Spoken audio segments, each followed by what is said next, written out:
জীবনে ভালো থাকতে হলে এই ৩টি বিষয় মাথায় রাখতেই হবে। আর যদি এই ৩টি বিষয় আপনি মাথায় রেখে এগিয়ে চলেন, তাহলে এই পৃথিবীতে কারোরই ক্ষমতা নেই আপনাকে খারাপ রাখার। আপনি এমনিতেই ভালো থাকবেন। তাই মন দিয়ে শুনবেন সেগুলো কী, কী।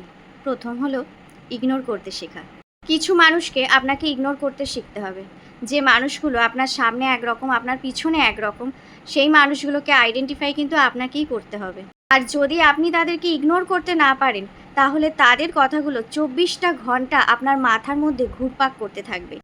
তখন কোনো কাজই আপনি ঠিকঠাক করতে পারবেন না। তাই কোন মানুষগুলো আপনার পক্ষে ঠিক আর কোন মানুষগুলো আপনার পক্ষে বেঠিক, সেটা আপনাকেই নির্বাচন করতে হবে। আর সেসব মানুষগুলোর থেকে দূরে থাকতে হবে। ২. না বলতে শেখা। এটাই আমাদের সবথেকে বড় প্রবলেম। আমরা মুখের ওপর না বলতে পারি না। আমরা মন রাখতে পছন্দ করি, আমরা প্রশংসা পেতে পছন্দ করি। কি মনে করবে, কি ভাববে, আত্মীয়-স্বজন, নিজের মানুষ, বন্ধু-বান্ধব সকলের কথা ভেবেই আমরা সেই কাজটা করে যাই, যেটা হয়তো আমাদের মন থেকে মানতে পারছি না, কিন্তু মুখের ওপরে নাও করতে পারছি না। কাজটা আপনার পক্ষে পসিবল নয়, শুধুমাত্র অন্যের মন রাখার জন্য আপনি সেটা করছেন। তাতে করে কি হবে, পরবর্তীকালে যখন আপনি করতে পারবেন না, তাদের কাছে তো ছোট হবেনই, উল্টে নিজের কাছেও নিজে ছোট হয়ে যাবেন। তাতে করে আপনার মানসিক চাপটা বাড়তে থাকবে।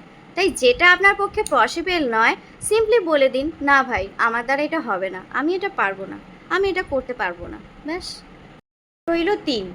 অযথা তর্কে জড়াবেন না। কিছু কিছু জায়গায় চুপ থাকাটাও দরকার, যেটা আমরা পারি না। তারা আপনার কথা বোঝে না, তাদের সাথে অযথা তর্কে জড়াবেন না। এই চুপ থাকুন। কিছু কিছু জায়গায় চুপ থাকলে আপনার মানটা বাড়বে। যারা আপনাকে ভালোবাসে, আপনার কথাটাকে গুরুত্ব দেয়, যারা আপনাকে বোঝে, তাদের সাথে কথা বলুন। দেখবেন আপনার কথার মানটাও বাড়বে আর আপনি অনেকটা ভালোবাসাও পাবেন। তাই অযথা কারোর সাথে তর্কে জড়াবেন না। কিছু কিছু জায়গায় চুপ থাকবেন, দেখবেন ভালো থাকবেন। তাই এই ৩টি বিষয় যদি আপনি মাথায় রেখে চলতে পারেন, তাহলে ডেফিনেটলি আপনি ভালো থাকবেন। আর আমরা এই বিষয়গুলোকে ইগনোর করতে থাকি, তাই অনেকটাই কষ্ট পেতে থাকি। আর আমরা বুঝতেও পারি না যে আমরা কী করে ভালো থাকব।